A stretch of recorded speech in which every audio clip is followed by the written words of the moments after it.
So ito yung list ng mga OLA na nasa Google Play Store para sa akin na dapat nyong iwasan.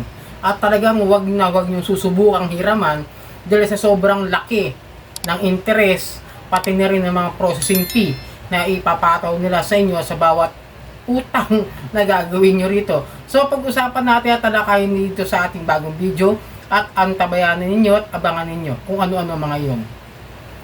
Alright, welcome back mga kadyani. Muli maglalambing lang po muna ako sa inyo na paki-follow po ang aking mga social media account ng Facebook, TikTok at itong aking YouTube channel. Paki-like na rin po, share at hit nyo na po yung notification bell para updated po kayo sa mga videos na ginagawa natin dito about sa usapang OLA. So yun nga, itong mga OLA na babanggitin ko sa inyo is ito yung mga dapat nyong iwasan dahil sa laki ng mga processing fee, laki ng interest at saka masyadong maraming issue at maraming complaint dito sa Google Play Store at pati na rin sa SEC. Mostly naman dito marami to. Pero yung iba rito, hindi ko napapakita kasi mayroon na nakalagay rito na iba na okay namang hiraman. Pero i-highlights ko lang lahat yung mga OLA na dapat yung iwasan talaga. Okay? So ito, unahin natin to. Pagbungad na pagbungad, pagpunta po ninyo sa mga Play Store, search kayo ng mga OLA, lalabas to mga to. Yescom Lending Online. Okay? Si Yescom, mapagpanggap yan, no? Kala nyo bago lang, no? Pero hindi. Ginawan ko siya ng research, no? Napansin ko, ano siya, kamag-anak siya, o kapatid siya. Kala nyo bago eh. Kapatid siya ni Benny, tsaka ni Isibaro. Okay? Kaya iwasan nyo, napakaraming complaint ng Benny, tsaka ng Isibaro. Itong si Coco Peso, isa rin to sa mga pinakamalaki ang processing fee. At 7 days lang din yung kanyang loan term na kung saan o-operan kayo niyan na Coco Peso ng 3.5 pagkatapos ang processing fee niya isa sa 1.4, di ba? Nasubukan ko na rin at may kamag-anak diyan na ganyan din galawan eh. Iisa-isahin natin yan dito sa video ito, no? Then sunod tayo sa ibang mga OLA na sa Play Store na dapat yung iwasan. Si Benny, napakaraming complaint yan. Itong ano ba ngayon? 2020, yung 2024 ng September, sobra. As in number 1 yan doon sa mga pinakamaraming complaint ng mga OLA nung nagpunta kami sa PNP, CADG. Okay? Isa yan, number 1 yan, sobrang daming complaint. May pera, eto marami rin nagsasabi sa akin na mataas din daw yung interest, mataas din daw yung ano, tapos marami rin daw harassment na something na pinoforward sa aking mga message, sa aking messenger at complaint. Imbis na sa SEC mag-complain sa aming mga OLA vlogger na ginagawa no? Sa comment section makikita nyo naman, tsaka sa mga Facebook comments, okay? Then cash ni Juan, eto medyo matagal ko na rin naririnig na medyo marami na rin issue, pero hindi ko mapansin kung bakit hindi rin masyadong na-highlight sa SEC.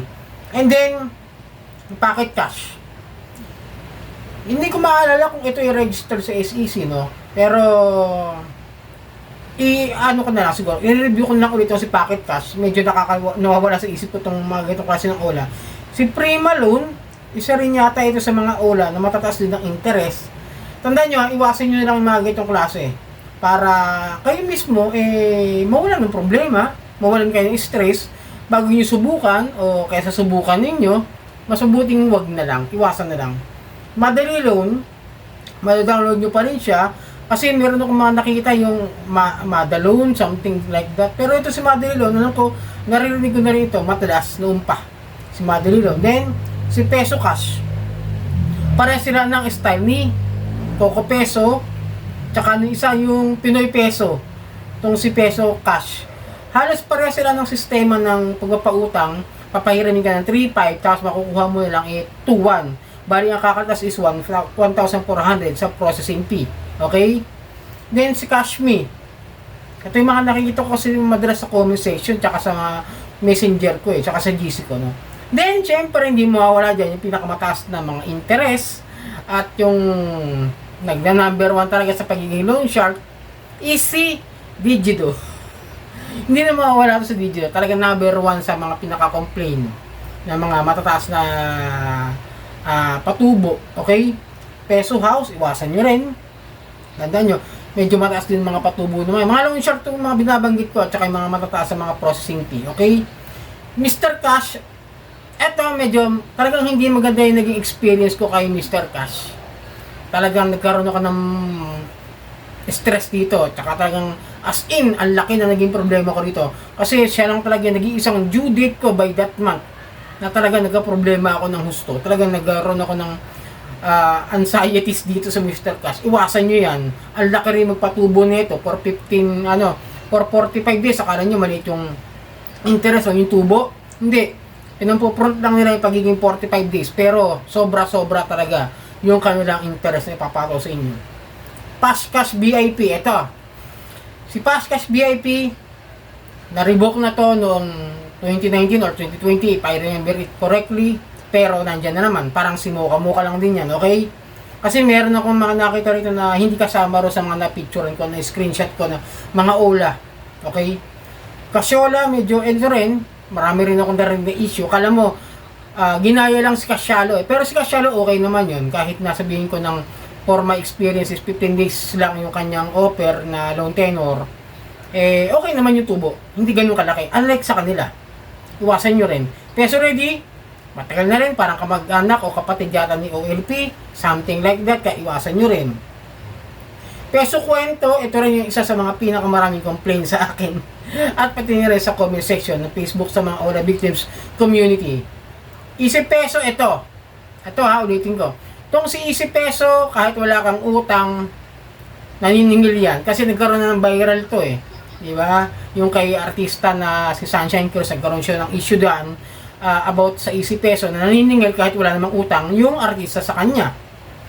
Eto bago lang dito, kanina ko lang din napansin, si Peso mo.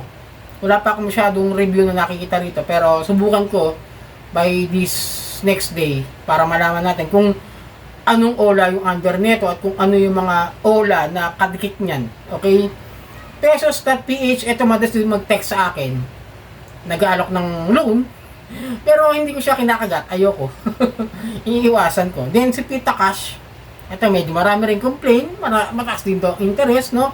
Ito yung mga nililist ko lang sa inyo na iwasan nyo na mga loan shark at malalaki yung mga processing fee na dapat nyo iwasan.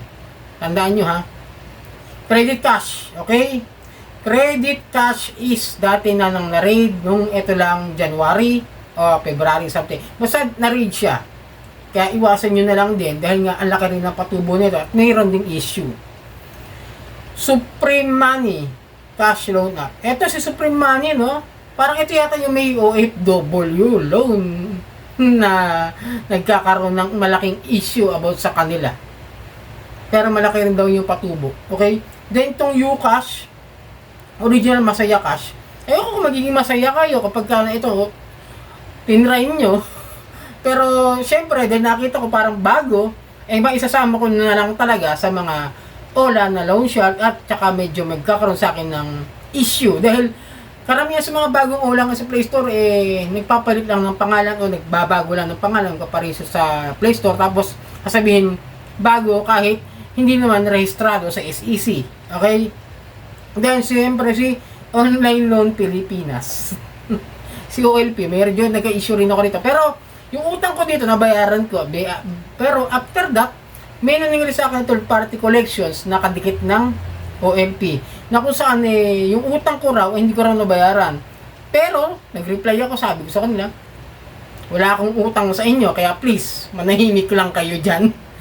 At ako'y nagbayad ng utang dahil nung sinubukan yan, first week lang, binayaran ko na rin after 7 days.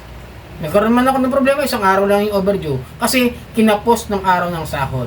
Pero binayaran ko yun, okay? Kaya medyo kasama rin sa akin itong sa listahan to sila OLP. So yun, sana nakatulong ang video ito na iwasan nyo yung mga ulang nabanggit ko na nandyan sa Play Store. At sana, pakisubscribe na rin po, like, share at hit nyo na po yung notification bell at pakipollow na lang po lahat ng aking mga social media account ng Facebook, TikTok at itong aking YouTube channel. Maraming pong salamat at hanggang sa muli.